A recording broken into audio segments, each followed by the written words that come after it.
Good afternoon to the East Coast and good morning to the West Coast. Welcome to TEA Talks, presented by the Themed Entertainment Association's Next Gen Committee. My name is Joe Fox, and I'll be your host for today's session. Today's session is all about the exacting art of architecture, and we're joined by four panelists who live and work in this exciting world every day and have been involved on projects across several continents. We're very thankful that they are spending an hour of their day with us and sharing these experiences. A quick introduction to each of our speakers. First, I'd like to introduce Jody Roberti, Director of Architecture for the Hedema Group. Jody's been involved in some very high-profile projects, including the High Roller in Las Vegas, lead architectural designer for the One World Observatory experience at World Trade Center in New York, and is currently leading architectural efforts for a major theme park in Asia. Next up, Richard Ansack, Rockwork and Themed Environment Project Manager for Weber Group. Richard got his start working as a staff artist at a zoo, but his experience now spans the gamut of our industry. He's brought some brilliant artwork to share with you about the process that will help draw a picture for you about what it is he and the Weber Group have been up to and how. Laura Cabo is Architectural Design Studio Executive at Walt Disney Imagineering, or WDI.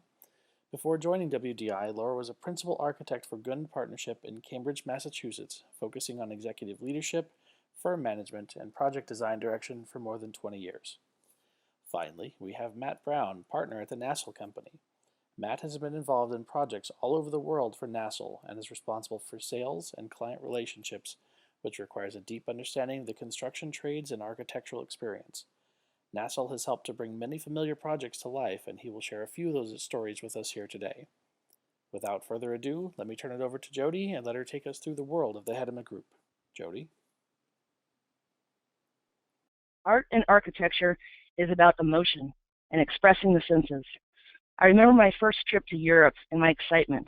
I recall the smell of a fresh oil painting by an artist on the streets of Paris, the sound of the pipe organ playing in the great Duomo Gothic Cathedral in Milan, the sight of the Venetian canals, the vibrant color of the architecture and the maze-like narrow passages inviting you to get lost in them, the touch of the majestic Vienna Opera House, the feel of the cold stone facades and the rough texture.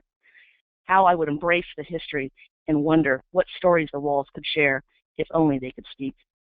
It was exhilarating and filled my soul with energy and passion. This is what themed entertainment architecture is all about to me. I'll be discussing the role of historical and current art in architecture and how it is translated into themed entertainment. So let's start with the basics, a foundation that we can build upon. In simple terms, art is decorative and architecture provides structure. However, it is a bit more complex than this because art and architecture have an inseparable synergistic relationship. The oldest forms of art are visual arts. Architecture is included as one of the visual arts. It can be defined as both the process and the product of planning, designing, and constructing buildings. Architectural works are often perceived as cultural symbols and as works of art. They each have technical aspects as well. Engineering of a building and its systems, a certain technical approach to the composition of a painting or drawing. These are all critical in order to communicate and create the desired objective, emotion, story, and experience for the end product. According to Wikipedia, art is defined as a diverse range of human activities in creating visual, auditory artifacts, expressing the creator's imaginative or technical skill, and is communicating a story intended to be appreciated for their beauty or emotional power. So by definition, both art and architecture independently and together share attributes which help shape and form the creation of the end product, whether it be an oil painting, a museum, or an entire theme park. These attributes include creativity and imagination, technical applications and processes, and communication of a story. Working harmoniously together, the best results evoke emotion and stimulation of all the senses of the individual viewing and experiencing it. Due to my earlier experiences and time spent in Europe, I was drawn to historical architecture and the ancient civilizations. I was thinking at that time I would go back to school and get my master's degree in historical preservation. The idea of preserving, rehabilitating, and restoring these beautiful structures of art was an exciting journey that I thought I was ready to take. The role and impact of historical art and architecture. The ancient civilizations of Egypt, Greece, and Rome gave birth to the first artists, sculptors, architects, and builders known to man. They have created the very foundation or roadmap for design, art, architecture, and engineering for us today. From the Great Pyramids to the Parthenon in Greece, which was a marvel of design featuring massive columns contrasting with subtle details, small enhancements to the design really noticeable to the untrained eye and contribute to the overall beauty and balance. These enhancements, invented by the Greeks, are a system of optical refinements that tricks the observer's eye in order to create the visual perfection of a building. The Romans, on the other hand, wanted their art and architecture to be useful and functional. They were innovators, transcending and adopting new construction techniques and materials, uniquely combining them with creative design to produce new architectural types that had never been done before, like the basilica and the amphitheater. It was a new art form. Many other factors influenced art and architecture before the 1800s, but one theme remained strong: visual storytelling. Stories from the Bible, literature, fantastic creatures, and important historical figures to everyday citizens all came to life through art and architecture. With time, there was typically change. I'd like to share a personal example of this. My first job out of college, I was fortunate enough to work on a preservation project of a 1947 Pacific Depot. I wrote the historical guidelines, assisted with the construction documents, and learned this industry was very subjective and limiting. I craved more design flexibility and imagination, and decided historical preservation was not for me. At this time, I was also intrigued by the current architectural trend of deconstructivism and how architects were taking old buildings, which I still loved, and creating wild new architecture of exploding art and structure. Art and the built environment naturally engage with each other in contemporary culture and our world today. Artists like James Turrell manipulate space within existing structures, and architects like Zaha Hadid create sculptural art which forms architecture. Connections between architecture and art are bound to one another in a symbiotic relationship. For some observers, however, architecture appears relevant only when it emulates an abstract sculpture. But for architecture to unite in sculpture this way, the balance and its function and non-functional components requires attention. I did a little research and found an article that supported my thinking on this. It spoke about Zaha Hadid's Opera House and Frank Gehry's Disney Concert Hall and their absence to details, compositions with ill proportions, and disjointed transitions between walls and materials. For a whole, they are conceived as beautiful pieces of art. However, if you look close, the real art of the architecture and engineering has been lost. In simple terms, the attention to detail, however small or large, is what signifies the manner in which things are made to work coherently and seamlessly, even when not visible to the eye. Throughout history, there has been a continual evolution of design, art, and architecture that has shaped what we do today. Let me digress. Going back 20 plus years, I was experiencing concerns that current mainstream architecture was not where I belonged. I had a craving for more substance, more feeling. I was all about the details and less theory, more stories and practicality. The firm I was working for specialized in a field that I did not even know existed. It consisted of history, culture, different project types, stories, passion, and soul, everything I was looking for. It was called themed entertainment. So how is all this now translated into themed entertainment design and architecture today? We still have the key players, the creative artist, the architect, the engineer, and the builder. But now we have a few more experts to add to the mix. These could include media producers, interactive technology experts, specialty lighting and audio visual control specialists, writers, dimensional designers, and many more.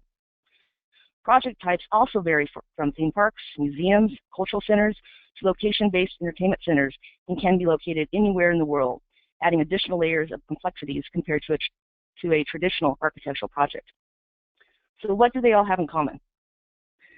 They all create a compelling guest experience and tell a story, utilizing the basic principles and techniques that have been developed and evolving since the early ancient civilizations. I'm going to share with you 3 case studies: the Hello Kitty theme park in China, the High Roller Observation Wheel in Las Vegas, and One World Observatory in New York.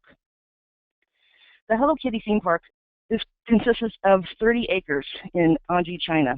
It was designed as an experience that families could play together and be entertained while learning about better ways to take care of the environment. The primary theme was Sanrio Natureland creates harmony with nature and with each other. The objective was to integrate this concept and sustainability into a world of imagination strongly rooted and Hello Kitty intellectual property, creating a home away from home for Hello Kitty and her Sanrio friends.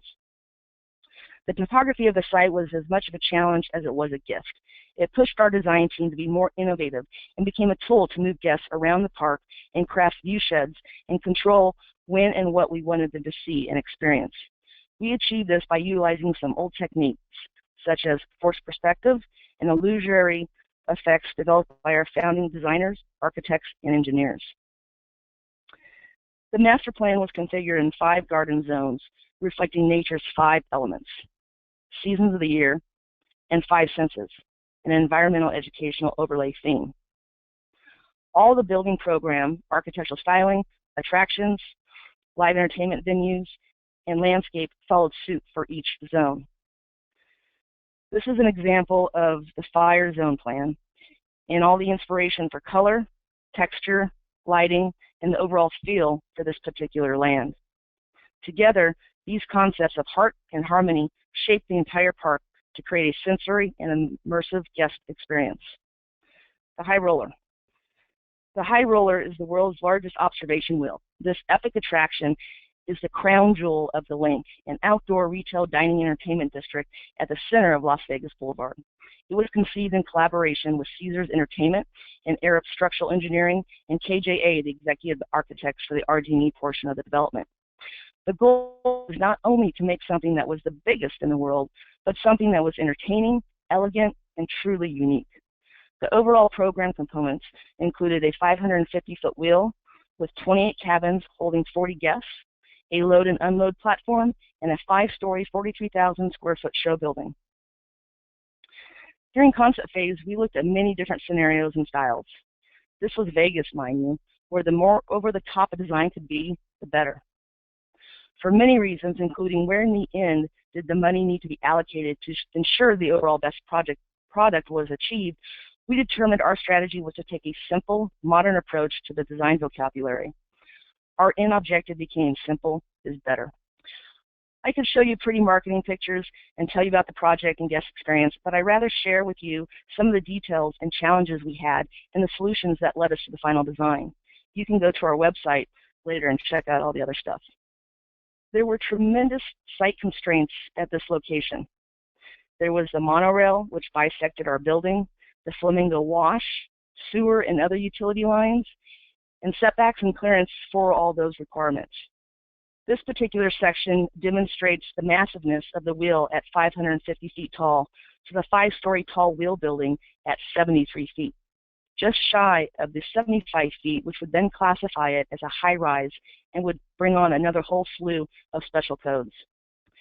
This next slide, you can see the proximity of the wheel to the wheel building. The locations of the inverted legs due to where the foundations could be located so as to miss all the utilities. There were height clearances from the control point elevation to the bottom of the platform for emergency vehicles, which dictated the height of the platform, which in turn dictated the elevation of the 3rd floor of the wheel building, which provided access to the platform. You can also see the monorail and how this limited our guest circulation to the 2nd floor. We were already in design development when we finally received confirmation of the monorail max build constraints. As you can see, our current building location at the time on the west side overlapped into the non-build area. We determined the only solution was to shorten the building by 5 feet, since we were held by the leg support locations and all the other site constraints further to the east. These were all going to be constraints we had to address and solve throughout the entire design process. Let's talk about the cabin and the wheel. As you can see in this slide, the most unique design feature of the High Roller is the use of a single slewing ring, which allowed the creation of spherical cabins and allowed for packaging of the HVAC, redundant power, media systems, and maximize the capacity in comparison to the other wheel designs that have already been done. Another first was the singular tubular rim. This sleek and simple form is lighter in weight and allowed the cabins to stand off at a greater distance from the structure. We also developed the look and feel of the exterior components while balancing the structural and operational requirements with Arab. One example of this is the rung design around the slewing ring and how the lighting detail was to work along this continuous piece while still maintaining OSHA requirements. This slide represents our design process of various details. from the lighting shrouds, handrails, metal perf, and seat details. The design evolved as form followed function, and a moving dynamic piece of art was constructed. Similar to the Romans, where they took existing buildings and engineering techniques and created new innovations never done before, so did our design team. The One World Observatory. The high emotions, political and historic nature of the One World Observatory site and the connected memories to the horrific events of 9/11 was a huge challenge in creating a new venue on the site with a story and message of hope and renewal. The OWO project began as a competition. THG developed the concept submission in collaboration with Legends, our client, and the potential operator for the observatory in just 6 weeks. 1 year later, almost to the day, we found out we were selected for the project. The project program consisted of 57,000 square feet and was comprised of 5 floors. The team consisted of Legends, Magi, the architect of record, and JRM, the GC. These are just some of the early concept sketches, and you'll see the likeness of the final product later on. Our concept outlined a design for a state-of-the-art guest experience that would elevate the One World Trade Center observation deck from a spectacular sightseeing opportunity to an inspirational, personal journey. A series of cutting-edge multimedia presentations and exhibits would immerse guests in an uplifting tribute to the new Trade Center as a global nexus of the 21st century commerce, culture, and community. As I mentioned before, instead of showing marketing art that you can see on the internet, I'd like to share with you a few of the challenges we had and the details of the architecture and responsibility it had to elevate the guest experience in order for it to succeed. This is Voices, a 3-beat presentation of prismatic multimedia spotlighting the personal stories of the workers who rebuilt the tower. In our original concept, we had media projections on both sides of the passageway. After schematic design and value engineering efforts, we had to come up with a more cost-effective solution. Our solution was to design a smoked mirror faceted wall panel system on one side, which would reflect the media on the opposite wall and still fill the space and project the dynamic imagery and story. Coordinating fire and life safety and security systems is not glamorous, but is essential, so a strobe, exit sign, or security camera is not installed where a projector must go or on a wall which has scenery and content on it. We coordinated with disciplines early in the design. However, in one case, we lost the battle. This is Foundations, the area of the pre-show which highlights the Manhattan schist granite that One World is built upon, signifying the strength and foundation of the American people. The rock work in one area exceeded the fire sprinkler spacing requirement, so we had to install a sprinkler head into the rock. In order to conceal it from the guest view as much as possible and not to destroy the story being told, we added more rock around the head, leaving required clearances, and ordered a custom color cover to match the rock. It is practically invisible. Can you see it? One of the most important objectives was to create a cohesive, powerful, and seamless guest experience between the 5 floors, which had a vertical separation of over 1,200 feet. The SkyPod elevators is a transition element that carries a story and experience from the basement to level 102. As the elevator begins its rapid ascent to the top, the interior of the cab becomes a photoreal window to New York's evolution. It is a time-lapse history from the 1100s to today in 45 seconds. The interior cab fit-out comprised of simple, sophisticated materials and customized media to give the illusion of looking out of a glass elevator. They required packaging of 9 75-inch video displays, an AVC rack, transformer, and additional HVAC equipment, cabling, and allowances for additional weight, space, heat, and power. If you have not seen this video, check it out on our website. Other challenges architecture had to solve were the extreme irregularity of the inner core facility walls. It was critical to our design strategy not to take away from the view by creating overwhelming architecture on the upper floors. The view was the art, and our space was the gallery. We all wanted all 3 levels to have a cohesive guest experience and palette of materials. We developed a faceted wood-clad panel system that encapsulated the irregularity. Utilizing white oak to provide an enriched textural warm finish, we created a sense of movement with a design vocabulary and accent lighting. The panels also addressed the technical requirements for acoustics by integrating alternating micro-perf panels seamlessly into a space consisting of hard and reflective surfaces. And as in my last example, is an example of it is never too late to make something right. After artfully developing a vertical and horizontal accent lighting detail within these wood-clad walls on the upper floors, and ensuring the light source was concealed, building full-size mock-ups, and installing over 75% of the panels on site, one night I was working up on level 102 and saw this glow on the floor. It was one of those, oh no moments. It was a continuous reflection of the light strip we so painstakingly worked to hide. I realized we had not taken into account the reflective custom terrazzo flooring at nighttime. The solution was creating and installing a linear self-adhesive strip that would be concealed within the bottom reveal to block the reflection of the light source. It worked. So if you've learned anything from me today, I hope you leave with these final thoughts. Creating stories you can touch is achieved through seamless integration and balance of creativity, imagination, story, practicality, and technical innovation. It is an art, and it is what experiential entertainment architecture is all about. I started my journey at the stone facades of the Vienna Opera House. Along with many other exciting endeavors on the way, it has led me to where I am today. Where will your journey take you? Thank you. Thank you very much, Jody. And next up, we have Richard. He's going to share us a little bit about the experience at Weber Group. And Richard, let me get you unmuted here. Thanks for the introduction, Joe. A brief overview of who we are. We're a design firm located in the greater Louisville area. We do both design and construction services, and we specialize in fabrication to produce some of the kind of wilder aspects of our design, but we also perform conventional construction. Today I'm going to showcase a project that I had a lot of fun with and we all enjoyed doing.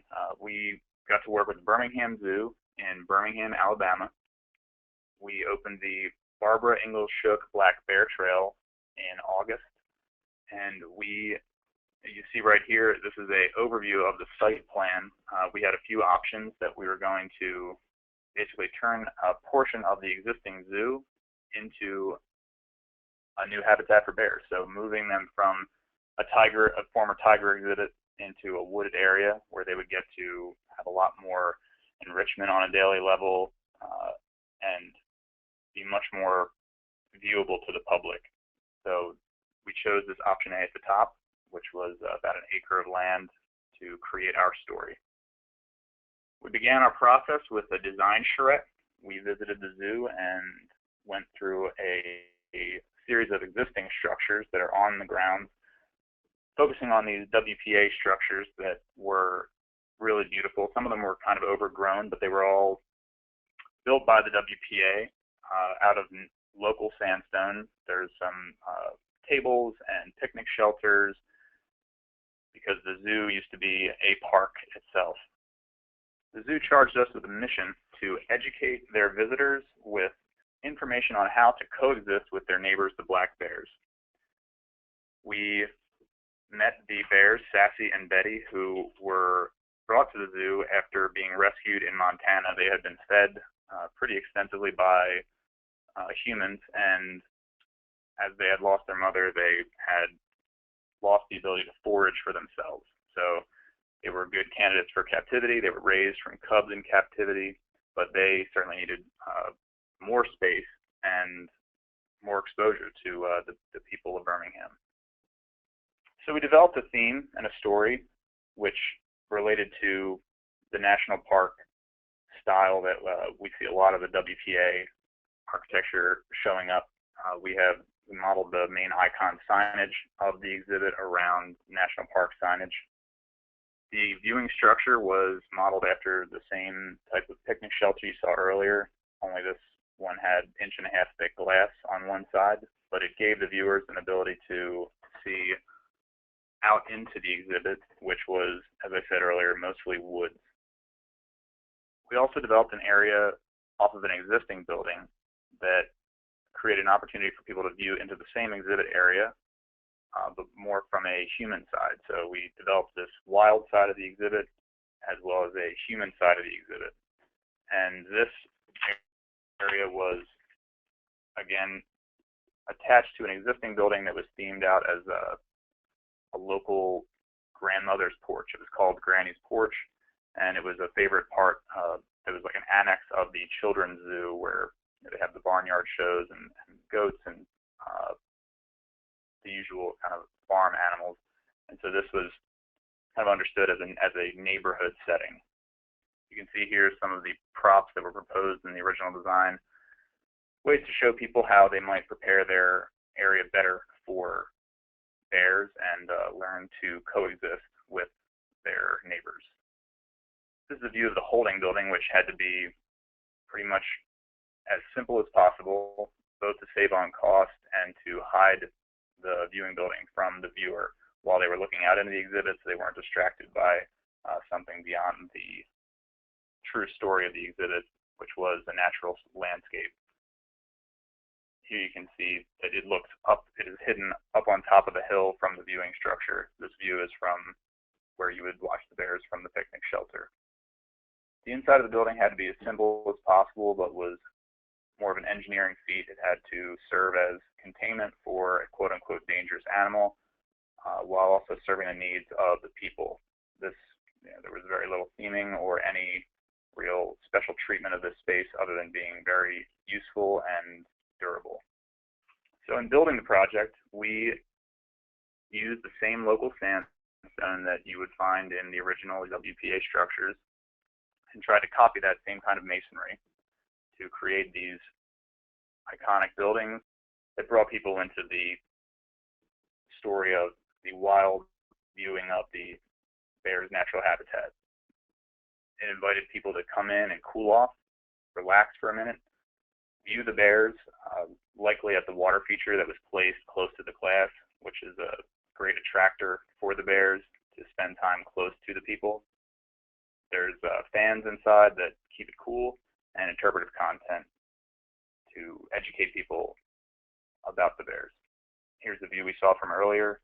This is a view into the exhibit, the backyard type area, and it's an opportunity for keepers as well to perform demonstrations, bring interpretive material, and interact with the guests while they're, once again, relaxing, learning about bears, and taking some notes about how to welcome them into their area without compromising the bears' well-being.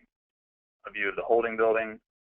This area was, once again, as simple as possible, but it allows the keepers to perform training exercises, enrichment exercises, and it's equipped with several holding areas so that they can sleep in different areas every night, which helps them mentally, and they can even sleep out in the exhibit on certain nights to continue to mix things up and discourage repetitive behaviors. Another view of the interior, once again, as simple as possible, but leaves room for enrichment opportunities for the keepers to bring in toys or different kinds of food to change up the bear's environment. Here's a view of some of the interpretive content. There's one area that has a myth-fact panel where common misconceptions about bears are on one side, and the visitors can flip them up to read about the facts behind those misconceptions. It also informs them about where to find them, what they eat, and some of the interesting statistics like that the black bear population of Birmingham is actually growing, unlike a lot of wildlife populations, and the bears themselves are learning to adapt, which is a really exciting idea that there is some sort of community there where they learn to coexist. Outside in the porch area, you can see there's small signs scattered around the different props to educate people on how to better prepare their yards for the common visitation of bears. And the most rewarding thing at the end of the day for all of us here, as well as the zoo, was that we got to take a fairly low-budget project and create a story with using the buildings themselves to bring visitors in to visit the zoo themselves, as well as the bears have an opportunity now to explore different types of environments every day. They have a creek, they have a pond, they can climb the 60-foot trees that are throughout this exhibit, and it didn't take a whole lot of construction cost to just create a portion of their land that they already owned and make it an exhibit to attract people and to give them a better way of life. And naturally, they've had a really good visitor response, and everyone's enjoying it very much. Thanks very much. Excellent. Thank you, Richard. For those of you who are still watching with us, we've got the opportunity to ask questions of our presenters. I forgot to bring that up at the beginning, but if you have any questions you'd like to ask any of our presenters, please go ahead and type those into our question feature, and we'll make sure that you get an opportunity to ask those questions toward the end of our session today. Next up, we have Laura Cabo, who's going to share her experiences with us. Good afternoon or good morning, everyone, depending on where you are. My name is Laura Cabo, and I'm here in Glendale, California at Imagineering's headquarters. And just in a nutshell, I keep terming myself as rather newish to the entertainment industry. I've actually been getting to know the TIA organization and the SATE organization over the last couple of years since I came to Imagineering. But I guess what I want to focus on today is really kind of my story, how I ended up here. And I think that it relates to both the incredible scale of work that Jody showed you with the immersive environments, and then also with the almost in opposition, the very small-scale, intimate work that Richard just showed you. And I think I began to listen to what Jody was talking about, how when she began, she was out in the more traditional world of probably contemporary architecture, and that she had felt sort of more of a comfort zone within the thematic world. And I think I came from that outside world for over 25 years, and I felt that there was really very much the sort of similar themes ran through the architectural projects that I worked on in the outside world, I would say, as exist within the immersive entertainment architecture world. And this kind of discussion happens a lot around my group in Imagineering. I lead the architecture and interior studios there, and we do talk a lot about our place within the broad world of architecture, and we have discussions about the legitimacy of thematic architecture within this larger architecture world. And I guess having sat on both sides of the fence, and you sometimes feel like there's a fence, I would say that there really are these themes that run through the good practice of creating great design. So I guess for me, looking at this picture of my group here, architecture is really about a process and working with people. I began as a painter. I loved to paint. I painted a lot of portraits, and that was a very singular exercise. And when I got into college, I began to feel that I wanted to do something larger, something that had more of an impact on more people. And what I enjoyed was working with people and who didn't have the skills to basically create an environment that could become a stage for accomplishing whatever they wanted to accomplish. And I think that within the themed architecture world, within these immersive destinations that we're creating, whether they're the large heroic projects that Jody has worked on, or the smaller, more intimate one that Richard showed us, that it's all about creating a place where people can be inspired, can maybe be drawn to do new things. And I think coming to Imagineering was an opportunity almost for me to do that, because these projects are huge, and the number of lives, but also intimate and small, but they greatly impact people, because I think the thematic environment is something that becomes, it transports you to another world. It's something that helps you cast off the outside world and draws you into something that just suspends your belief. But now I don't have very many slides, because honestly I pulled this together very, very quickly. So I only have 3 slides. So here's my second slide. And what I'm showing you with this is that here are just a few projects that I worked on the outside, from a house on the left to a very immersive botanical garden in Cleveland, which you can see a couple of those images there, and then into some more commercial projects. But to me, they all had a story.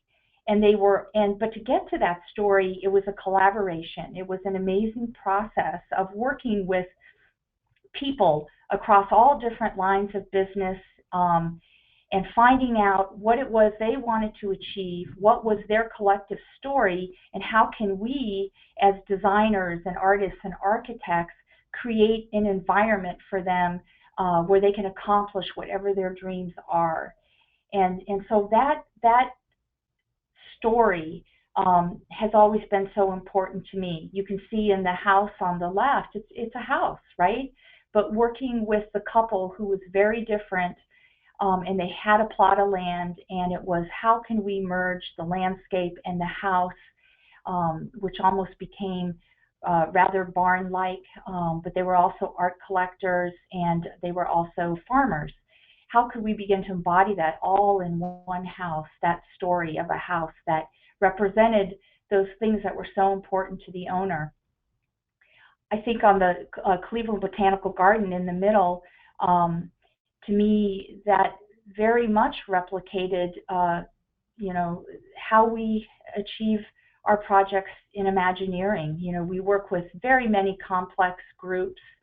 The leaders of the botanical garden, the food and beverage, the retail, and then our main visitor destination, which was into these exotic worlds of Madagascar and Costa Rica, and how we greet the guest, and we sort of remove all of the shroud of the outside world, and we transport them into that very immersive, exotic world that you see.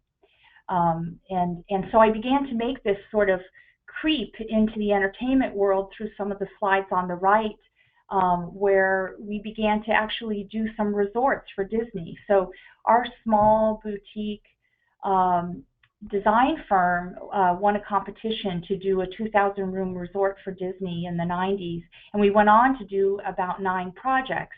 And it was a very comfortable fit, because there was this drive for story, for collaboration, and transporting people to a different place, and giving the guest a really wonderful experience. So you can almost not even differentiate, I think, some of the story, the rich story that you see in these slides. And some of these buildings on the, like the upper right is the Celebration Hotel, which we did with Disney.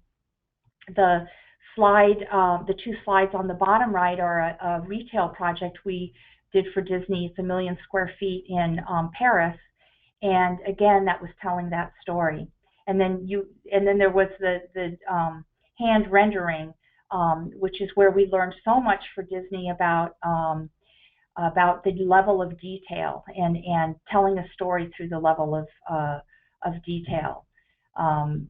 So then, after 20, yes, there you can see that. Sorry, I guess, yeah, there you go. On the bottom left, you can see that drawing. So I felt very comfortable going from those more contemporary projects. For me, it was telling the same kind of story. You can see the little sketches of the glass house. It's all about, how do I tell the story through the details the architecture. And then I think the trick in the theme parks is we're building cities per se, but we're building many stories within this environment, and so we're having to create it in a very small area. So we're having to suspend that belief that yes, I am in whatever this story is, whether it's one of our Tomorrowland or in Treasure Cove in Shanghai.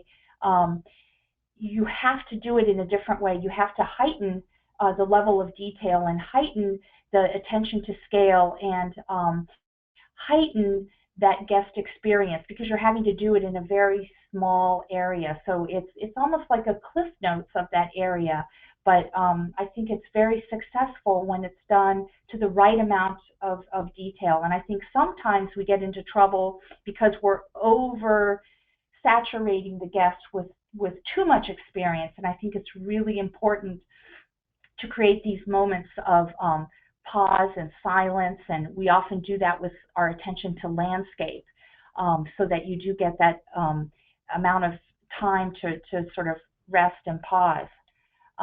So really in closing, I mean, this is a slide that just sort of shows the world I lived in when I was still on the outside working on the resorts, but I made that sort of crossover into creating a holistic, comprehensive resort experience, so that it's almost seamless from our theme parks into our resorts. And I think that's a trend that the whole industry is trying to drive, which is really creating a single experience for our guests.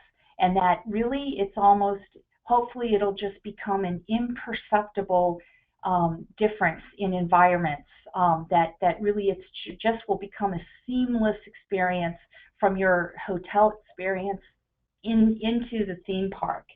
So I guess in closing, I would say, just thinking about my life as a painter early on and just creating that level of detail and sort of creating a snapshot of what I saw. It was a viewpoint. We create that as architects, and I think within the theme park world, we are a legitimate part of the larger, broader architectural world, that we're all about this collaborative process. Both our worlds are creating a story. We're creating amazing places, that sense of place. They're experiential. The most successful architecture projects in environments are truly immersive, experiential environments, whether you're on one side of the architecture fence or the other. We're creating utopian places that transport you into a fantasy world. And our projects are generally very complex, and then sometimes very simple. So that's all I have to say today, and it's very exciting to be in this world. Thank you. Thank you, Laura. We appreciate you taking the time to talk to us today. And if you have any questions for Laura or any of our presenters so far, please do go ahead and send those in via our questions feature here in GoToWebinar. We're happy to have your questions. Next up, we have Matt Brown, who's going to be presenting for us from Nassau. My name is Matt Brown. I'm with the Nassau Company. We are a fabrication company that builds immersive environments all over the world. I guess what that means is that we're charged with the physical manifestation of these great architect design ideas and really delivering the art part of the architecture. Some of the, pardon me, I have a cold, so I apologize.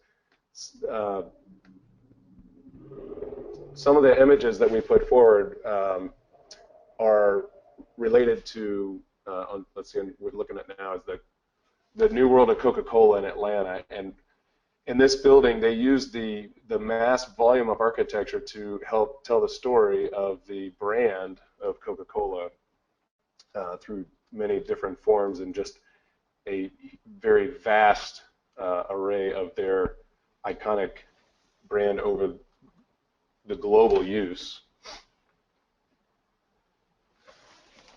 One of the things that we've been successful in creating environments that are taking people to other places right next to each other. Here we have the Fernbank Museum of Natural History in Atlanta, Georgia, and we're creating in one room an undersea world, a mountain area, and a children's clubhouse area. And we do that through a use of several different techniques and rock work. One of the best examples that we have of where architecture related to the art was in the building of the Abraham Lincoln Museum in Springfield, Illinois. Bob Rogers designed the museum, and they told the story of Abraham Lincoln's life by taking you through the physical architecture of his life. It's 27 scenes of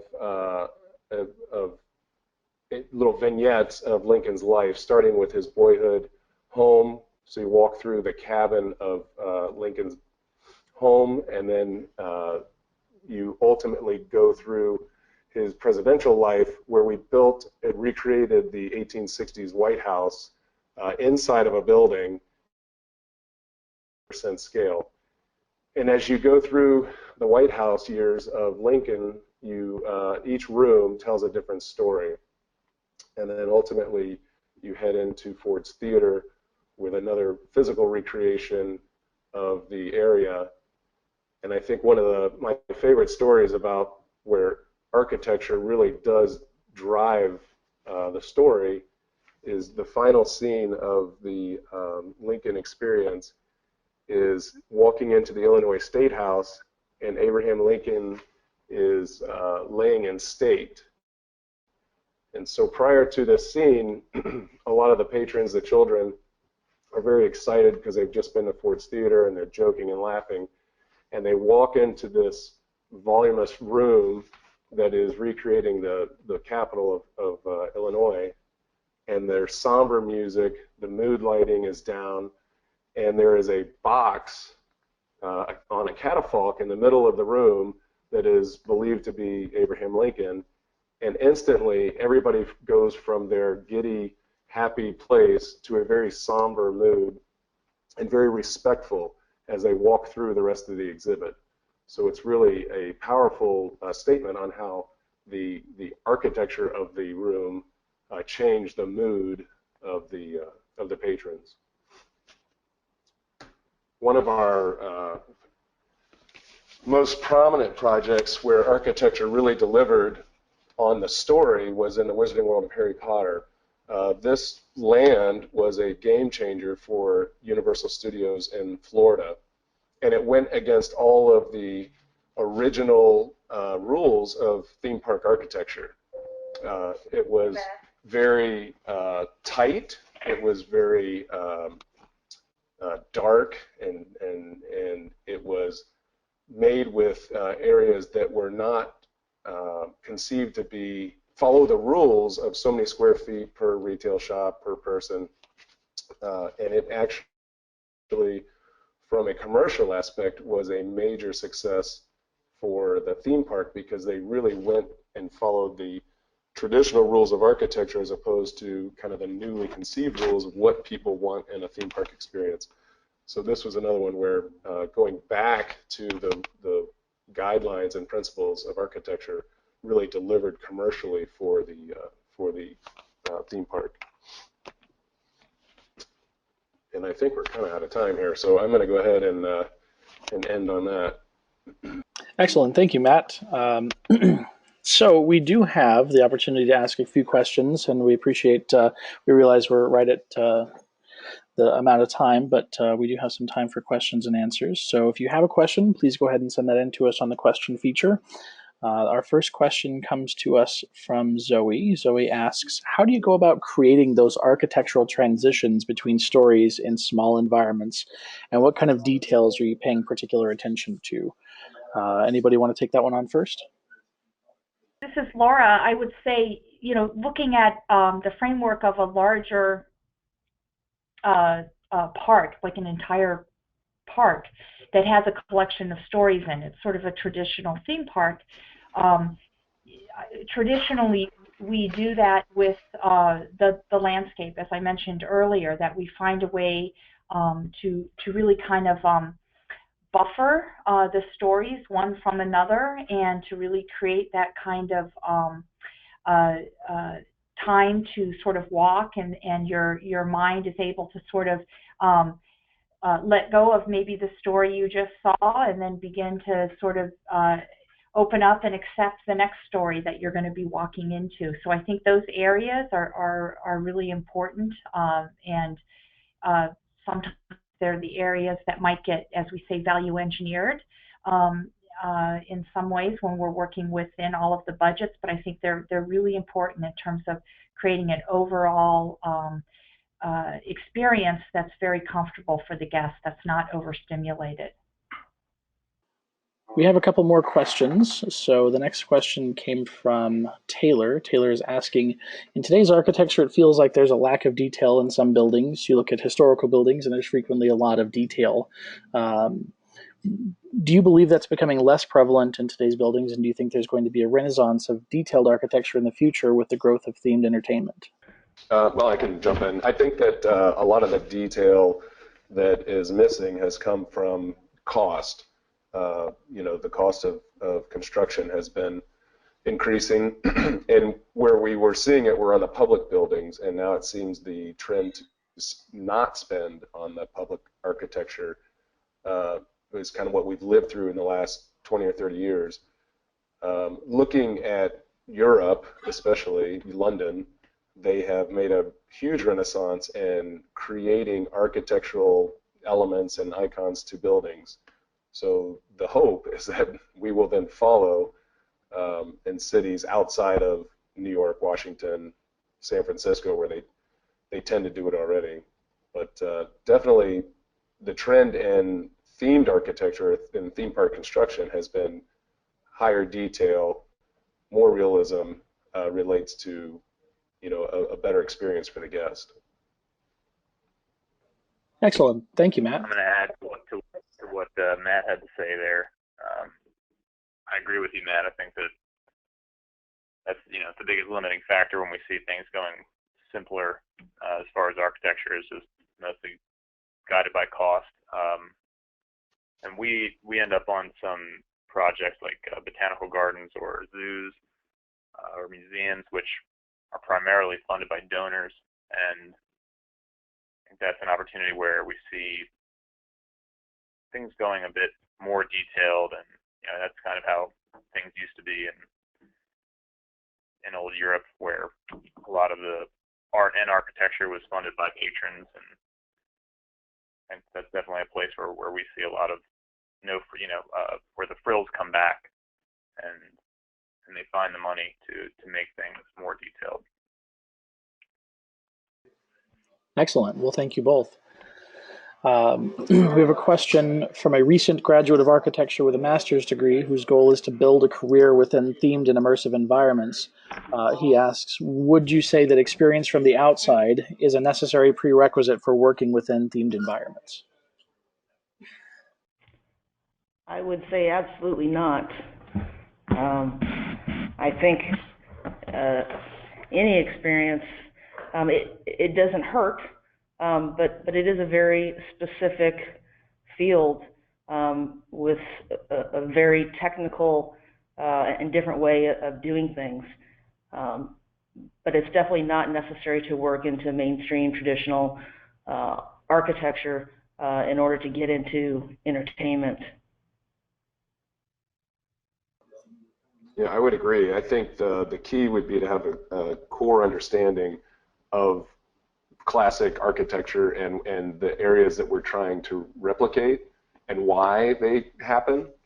But as far as having done it in the past, I don't know that that's necessary at all. It's on both of those.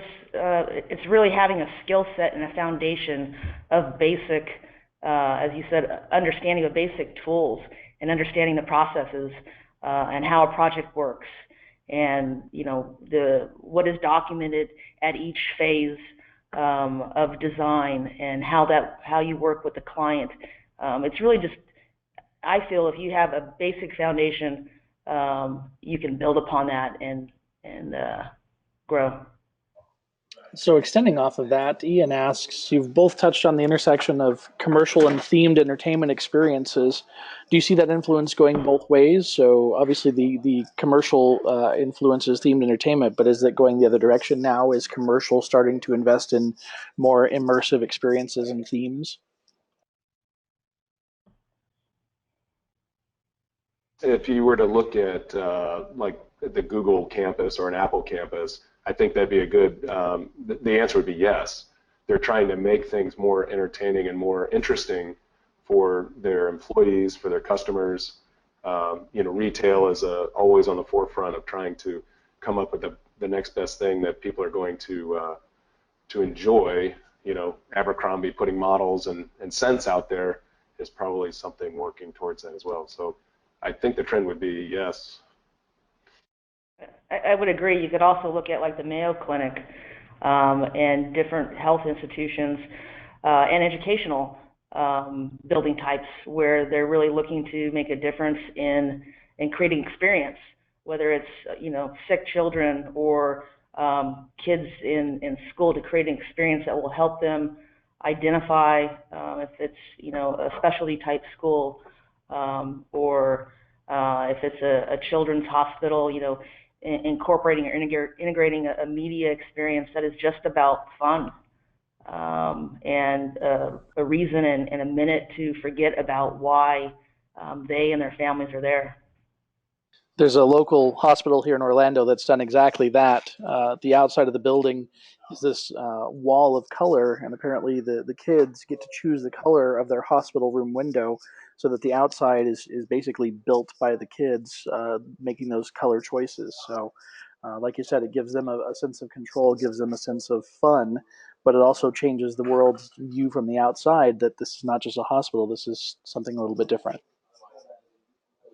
I'm familiar with that hospital. What is the name of it again? Nemours. I always mispronounce that, so forgive me if I'm butchering it. But that's okay. I don't. That's great. Thank you. So this is my favorite question ever. So I have to ask this one, and it's probably the one we're going to close on because we're just about out of time. But when being creative is hard, where do you look to stimulate inspiration?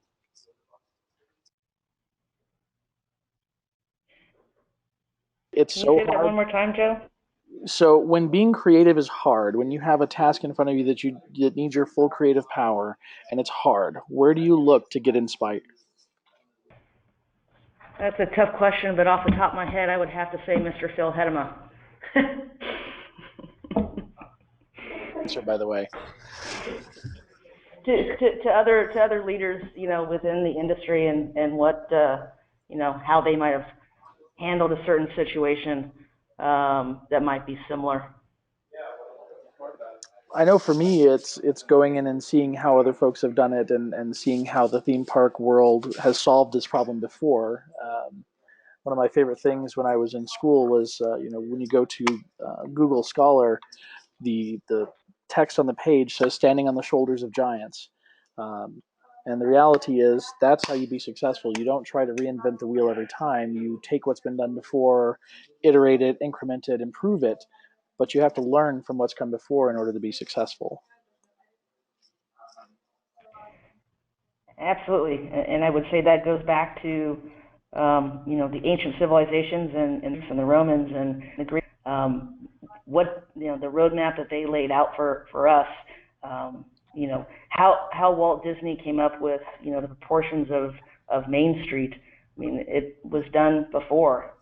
Nothing is really new. It's just reinvented and integrated with new technologies and new ideas in a different format. Completely agree. Well, unfortunately, we're all out of time. I want to give thanks to all of our great presenters for sharing their time and wisdom with us today. We also want to thank you all for attending and asking such great questions. If you want to know more about the TEA or NextGen, please check out our website at teaconnect.org or reach out to any member of the NextGen committee. Go out there and make it a great day, and thanks, everyone. Thank you.